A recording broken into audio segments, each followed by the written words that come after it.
Olá, galera do Colégio Santa Rita, liderança além do primeiro lugar, em especial nossos alunos das segundas séries do ensino médio. Forte abraço a todos. Vamos aqui dar continuidade às nossas videoaulas. Essa já é a aula de número 5, a videoaula, né? E vamos lembrar do conteúdo já iniciado nas videoaulas anteriores. Vamos dar assim continuidade. Na última videoaula, nós trabalhamos o período regencial. O período regencial é o período que fica entre o primeiro e o segundo reinado. Uma breve experiência republicana, né? Porque os governantes eram eleitos e os mandatos eram provisórios, e assim é que se configura, pelo menos, parte do sistema republicano.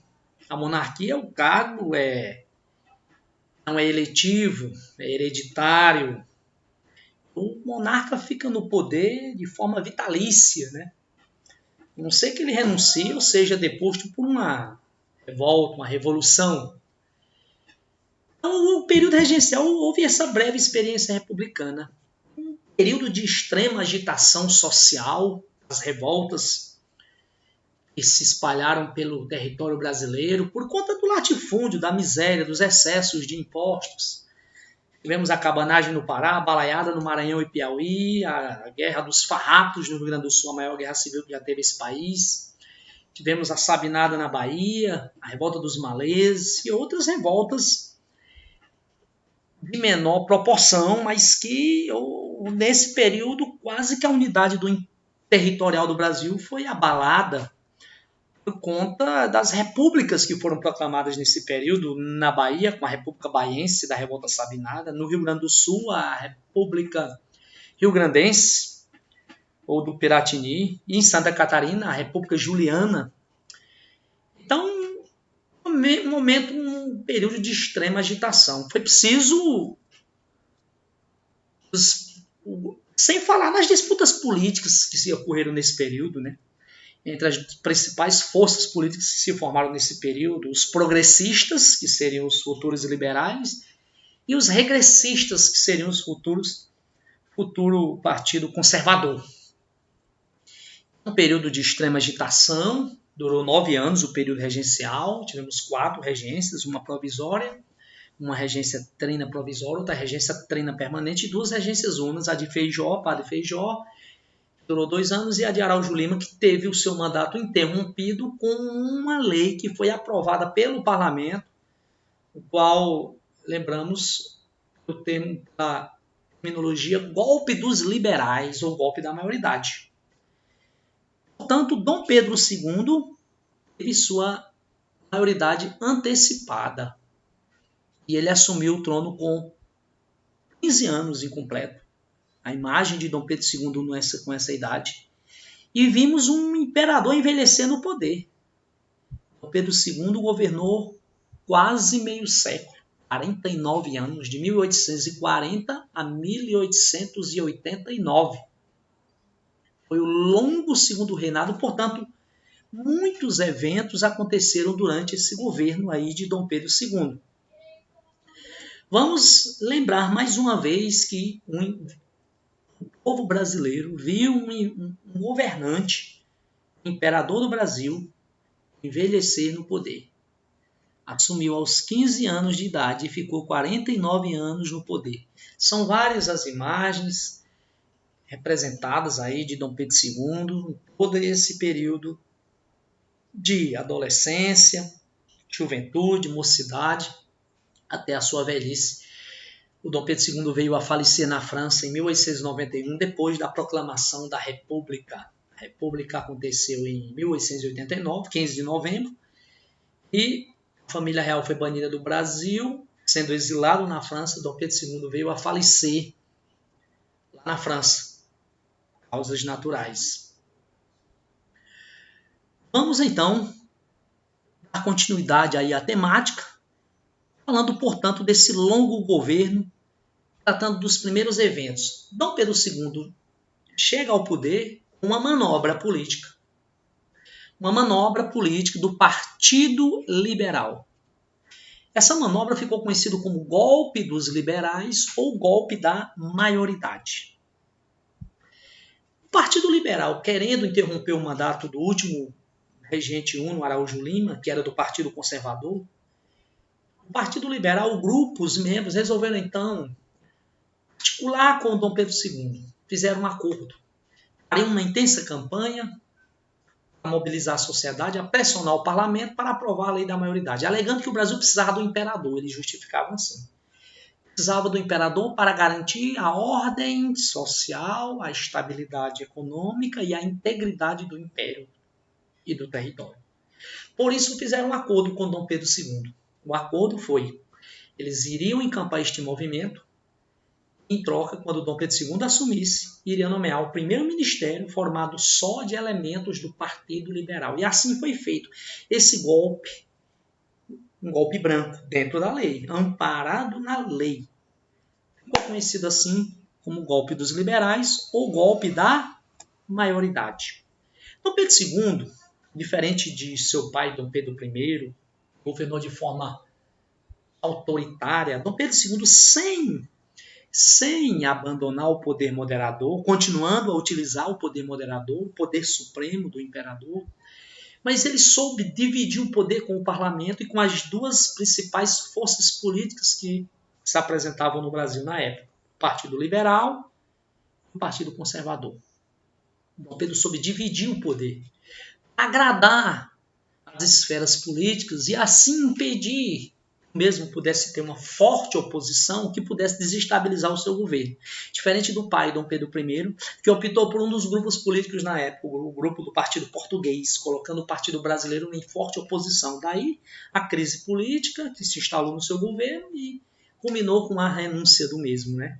Dom Pedro II não, ele soube muito bem conduzir dessa forma maquiavélica.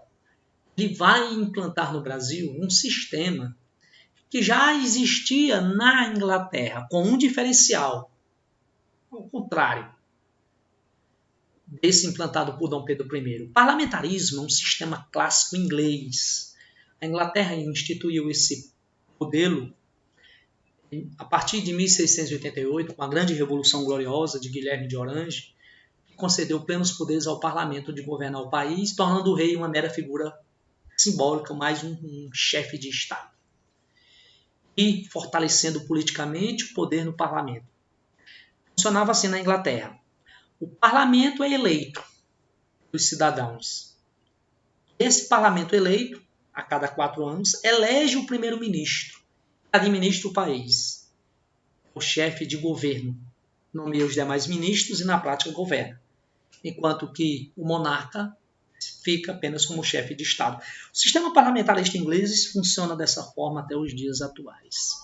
No Brasil, Dom Pedro II instalou um parlamentarismo às avessas, ao contrário do inglês, onde na Inglaterra a eleição do primeiro-ministro era de baixo para cima e no Brasil de cima para baixo, não havia eleição do primeiro-ministro. O primeiro-ministro no Brasil era indicado pelo próprio imperador. Esse primeiro-ministro indicava os demais ministros e na prática era quem governava. Chamado também de presidente do Conselho de Ministros. Esse primeiro-ministro indicado pelo imperador não tinha um mandato certo. Ficava no poder até quando o imperador estivesse satisfeito com sua administração. E o imperador sempre participando mais ativamente do governo, não se tornando somente uma mera figura simbólica ou chefe de Estado, não. E aí esse primeiro-ministro, Dom Pedro II, ora nomeava um primeiro-ministro do Partido Liberal, ora nomeava um primeiro-ministro do Partido Conservador, alternando no poder essas duas principais forças políticas do Brasil, que assim agradavam e nunca deixava que uma dessas duas forças se fortalecesse demais na oposição ou se fortalecesse demais no poder. Esse foi o sistema parlamentarismo implantado no Brasil. Em média, um primeiro-ministro desse ficava no poder em torno de um ano e meio. Em média, vários gabinetes ministeriais foram trocados no Brasil durante o período do parlamentarismo às avessas. Então funcionava assim o parlamentarismo às avessas. O imperador, se utilizando do poder no moderador, nomeia e demite, quando bem quiser, o seu primeiro-ministro. Esse primeiro-ministro nomeia os demais ministros, e na prática era ele quem governava. O imperador continua no poder moderador e pode bem dissolver o parlamento quando bem quiser. Esse parlamento eleito censitariamente pelos cidadãos, de forma indireta. Por que é de forma indireta? Porque os cidadãos, aqueles que tinham direitos políticos, homens a partir dos 25 anos, comprovassem um rendimento mínimo anual de 100 mil réis, escolhiam os eleitores de província. Para ser candidato a eleitor de província, tinha que comprovar um rendimento mínimo de 200 mil réis. E o eleitor de província é que escolhia diretamente os parlamentares. A eleição para a Câmara era a cada 4 anos, porém para o Senado o cargo era vitalício. Era assim que funcionava o sistema parlamentarismo no Brasil. Vamos falar de uma revolta que aconteceu aí durante o governo de Dom Pedro II. Podemos assim dizer que essa revolta ela foi a última grande revolta do Império, talvez a única de grande proporção que começou e terminou no segundo reinado. Você veja que o governo de Dom Pedro II teve um longo período de estabilidade. Quando o Dom Pedro II assumiu o trono, ele pegou para isso com 2 grandes revoltas. A Balaiada no Maranhão, que se encerrou em 1841, e a Farroupilha no Rio Grande do Sul, que se encerrou em 1845. Dom Pedro II tinha uma maneira diferente de resolver essas revoltas. Ele abria um canal de negociação e fazia algumas concessões. E a primeira delas sempre era a anistia. Isso lhe rendeu, de certa forma, condições políticas de governabilidade. A praieira, mais uma vez, os pernambucanos, como sempre, políticos predominam em Pernambuco de cunho liberal. Em 1848, Pernambuco passou a ser governado por um conservador, a família Cavalcante, uma família forte em Pernambuco, pertencente ao Partido Conservador. Quem nomeava, lembrando a vocês que quem nomeava os presidentes das províncias era quem estava no poder. Em 1848, quem presidia o gabinete ministerial, ou seja, o primeiro-ministro, era o Araújo Lima, o mesmo último regente do Partido Conservador. E, obviamente, indicou para as províncias elementos políticos do seu partido. Os pernambucanos, em sua grande maioria liberais, não aceitam tal indicação. Somado também a concentração fundiária marcada em Pernambuco, das famílias de bastante destaque, com muitas propriedades em Pernambuco, era a família Cavalcante, perseguidora. Uma quadra popular em Pernambuco que dizia assim, que em Pernambuco, quem vive em Pernambuco não há de estar enganado. Ou há de ser cavalcante, ou há de ser cavalgado. Ou você é do lado dos cavalcantes, ou sofre perseguição deles. Somado à crise, à decadência açucareira, tudo isso gerou insatisfações e a revolta de cunho liberal, liderado por Pedro Veloso, Abreu Lima, e o nome Praieira, por conta do jornal que divulgava as ideias do movimento, ficava na Rua da Praia, a redação desse jornal, e era justamente nessa redação onde se reuniam os principais membros e líderes desse movimento. Um movimento que tinha um amplo projeto de estabelecer o voto universal, era republicano o movimento, de cunho republicano, desejavam cada vez mais uma forte liberdade de imprensa, abolição da escravidão, proclamação da república, nacionalização do comércio, direito ao trabalho. Esta foi a última grande revolta do Império. Dom Pedro II, como sempre, abre um canal de negociação, enquanto o conflito acontece, enquanto as tropas do Império tentam barrar o movimento, os conflitos acontecendo, as mortes, mas um canal de negociação foi aberto. E o imperador concedeu anistia aos seus líderes, que acabaram enfraquecendo isso. A anistia acabou enfraquecendo o movimento. Portanto, o movimento se encerra basicamente no ano de 1851. Lembrar que esse movimento ele vai sofrer uma influência de revoluções liberais que aconteciam na Europa no ano de 1848, a chamada Primavera dos Povos, uma onda de revolução liberal em vários países europeus em que as antigas monarquias absolutistas, gradativamente, conforme as revoluções e a ascensão política de grupos, iam se tornando ou monarquias parlamentaristas liberais ou mesmo repúblicas liberais burguesas. Então, dizer que esse movimento ele vai sofrer influência desses movimentos que estavam acontecendo justamente na data de 1848, quando estava acontecendo a chamada Primavera dos Povos da Europa. Vamos falar um pouco agora da economia no Segundo Reinado. Durante o Segundo Reinado, um produto tornou-se carro-chefe da nossa economia, o café, em ascensão. Se você observar, aqui nós temos nesse quadro dois elementos importantes.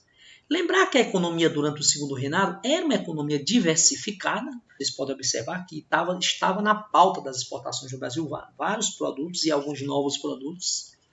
E a ascensão do café, se vocês observarem entre os anos de 1821 a 1830, em que o café alcançava na marca dos 18%, como na pauta das exportações do Brasil, você vê o crescimento. E no final da monarquia, o café já atingia mais da metade das nossas exportações. E o açúcar em decadência. Observem aí. Na região de Ilhéus, no Pará, um pequeno surto do cacau. E aí a pauta das nossas exportações, um crescimento. Erva mate, o fumo ainda manteve essa sua média. O algodão, entre altos e baixos.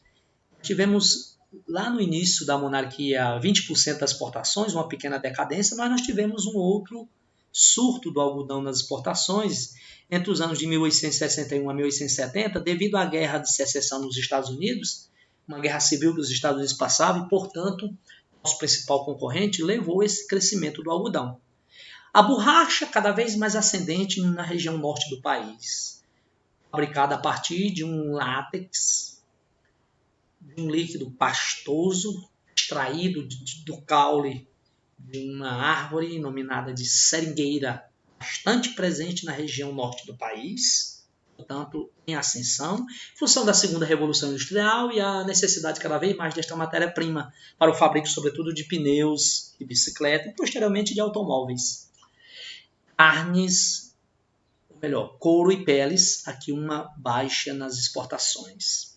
Mas a economia do Segundo Reinado bastante diversificada. E vamos falar da ascensão do café. O café foi um produto que adentrou no Brasil ainda no século XVIII, mas em toda a segunda metade do século XVIII e início de primeira metade do século XIX, o café era um produto mais doméstico, cultivado em quintais de residência. Entrou no Brasil vindo da Guiana Francesa. Lembrar que foram os franceses os primeiros a cultivar café na América, em sua colônia, na Guiana, trazido da África, um produto de origem africana, da Etiópia, e se deu bem no Brasil, no ambiente, no clima e na terra.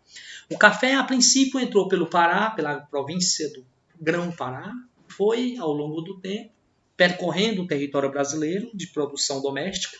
Quando chega na região sudeste, encontra um clima mais ameno, terras mais favoráveis, o café vai ganhando importância na qualidade, na economia e vai ampliando a pauta das exportações. O café traria grandes consequências para o Brasil. Estabeleceram duas zonas de cultivo em grande proporção do café no Brasil. Primeiro, no Vale do Paraíba, no início do final ainda do século XVIII. E teve um auge ali entre os anos 1860 e 1870. Essa primeira zona de cultivo, marcado até os anos de 1860 e 1870, essa foi a primeira zona de cultivo, marcado pelo latifúndio escravista mais tradicional, sem inovações técnicas, uma produção um tanto rudimentar, e uma forte predominância de mão de obra escrava de origem africana. Enquanto que no Oeste Paulista, nessa segunda zona de cultivo, principalmente em 1850, e aí percorreu nas décadas seguintes, no início do século XX, onde encontrou uma região mais amena, mais produtiva, com a terra roxa, com uma tecnologia mais avançada, uma técnica mais avançada, o seu cultivo e o trabalho de imigrantes. E as grandes fazendas de café começam a tomar conta daquela região sul-sudeste do Brasil.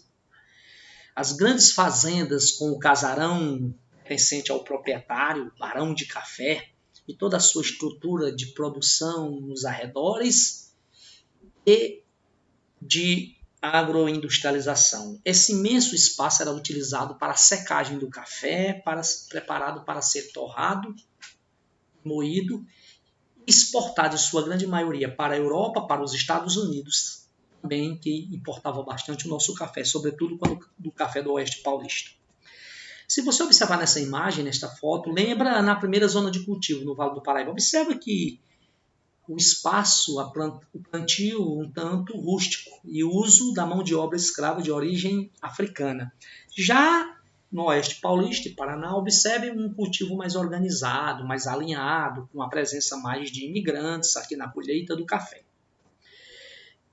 Se você observar mais uma vez essa imagem, a predominância da mão de obra escrava. Dizer que a escravidão no Brasil ela continua acontecendo em quase todo o período da monarquia, sendo que a abolição aconteceu de fato somente em 1888 e as leis abolicionistas começaram a partir principalmente da Lei Eusébio de Queiroz, a Lei Áurea de 1888. Nós vamos estar trabalhando nas videoaulas seguintes, mas vamos falar um pouco das mudanças trazidas pelo café. Era preciso transportar, era preciso escoar este café para a região portuária, para ganhar a Europa, os Estados Unidos. Por isso que houve um desenvolvimento melhor do transporte e dos portos. Melhoria, aparecimento das primeiras ferrovias no Brasil. As primeiras estradas de ferro, interligando o interior aos portos. Era preciso também melhorar os portos. Então essa imagem ela foi bastante comum na segunda metade do século XIX, pelo menos até a primeira metade do século XX, em que em cada grande cidade a existência de uma estação ferroviária, justamente o local de apoio para pegar passageiros, para pegar cargas, onde o trem parava. O Brasil já foi um país de ferrovias. Se vocês observarem nesse mapa, o mapa das linhas ferroviárias brasileiras, principalmente aquelas nessa região sudeste, com uma grande quantidade, primeiras linhas ferroviárias, sempre no sentido interior litoral, para escoar a produção de café. O Brasil só iria abandonar o sistema ferroviário e optar pelo rodoviário na época da industrialização, sobretudo com a chegada das indústrias automobilísticas, a partir da década de 50 principalmente. Vamos observar a Avenida Paulista, no início, lá no final do século XIX. Os palacetes, o surgimento dos barões do café, essa nova classe social que surgiu a partir da expansão cafeeira. Observem aqui nesta imagem os palacetes, os casarões, os barões do café que costumavam viajar para a Europa e acompanhar de perto os negócios do café, costumavam copiar os modelos arquitetônicos dos casarões na Europa aqui no Brasil, mantendo um estilo de vida de qualidade, de nível alto, podemos assim dizer. Outras mudanças trazidas pelo café foi a melhoria no sistema de comunicação, o surgimento, o aparecimento dos primeiros meios de comunicação à distância no Brasil.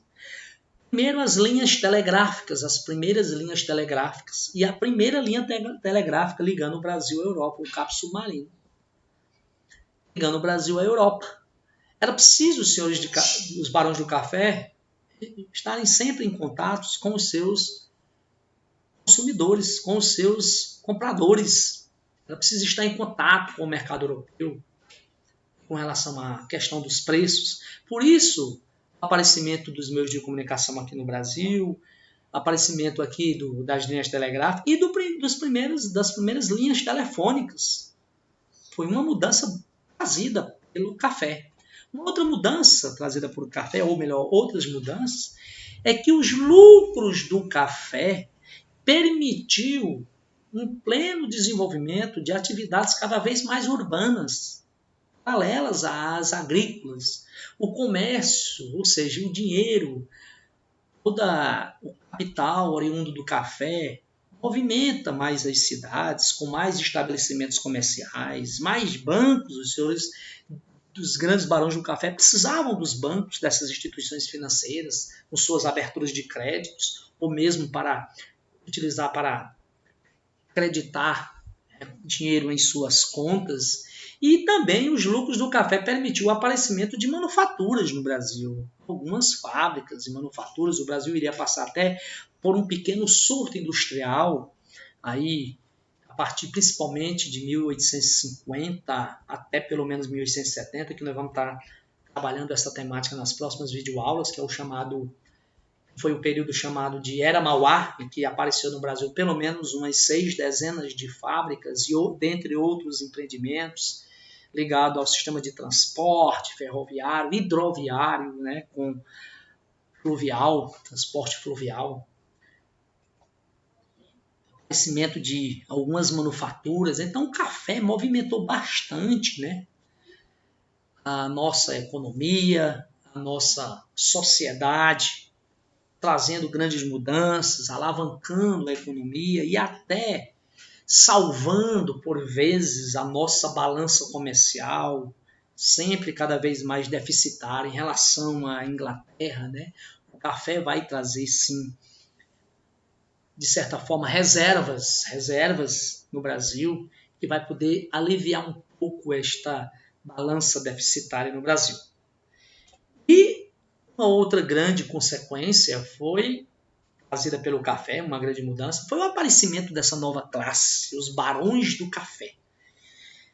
Homens enriquecidos, os donos dos cafezais, das grandes fazendas de café, costumavam, diferente dos senhores de engenhos, eles costumavam viajar mais para a Europa, acompanhar de perto os negócios do café na Europa, costumavam copiar o estilo de vida europeu, sempre bem alinhados, com suas famílias, em seus casarões. Geralmente os barões do café tinham seu casarão na fazenda e tinha também na área urbana, um imenso casarão ali na Avenida Paulista ou em outros cantos de São Paulo.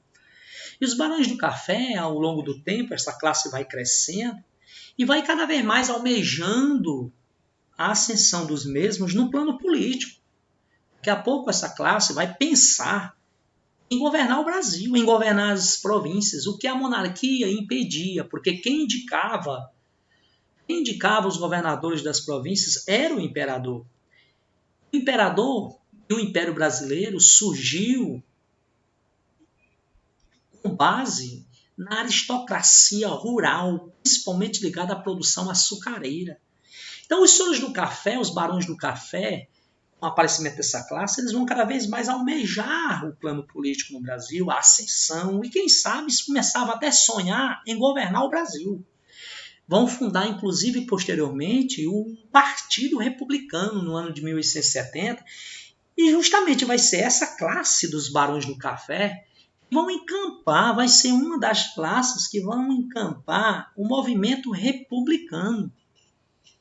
A partir do movimento vai ganhar força e vai, claro, assumir o controle político no Brasil com a queda da monarquia lá na chamada República Velha ou República do Café com Leite. Na próxima aula, nós vamos dar continuidade a essa parte da economia do Segundo Reinado, vamos tratar também desse surto industrial, dessa Era Mauá e outros eventos importantes, principalmente a política externa do governo de Dom Pedro II durante esse período aí. Lembrá-los, mais uma vez, aos nossos queridos alunos das segundas séries para acessar nossa plataforma, né, e utilizar-se dessas ferramentas, além de nosso livro, o Sistema Farias Brito de Ensino. Não se esqueça, estamos ainda no volume 1, trabalhando aí o Segundo Reinado.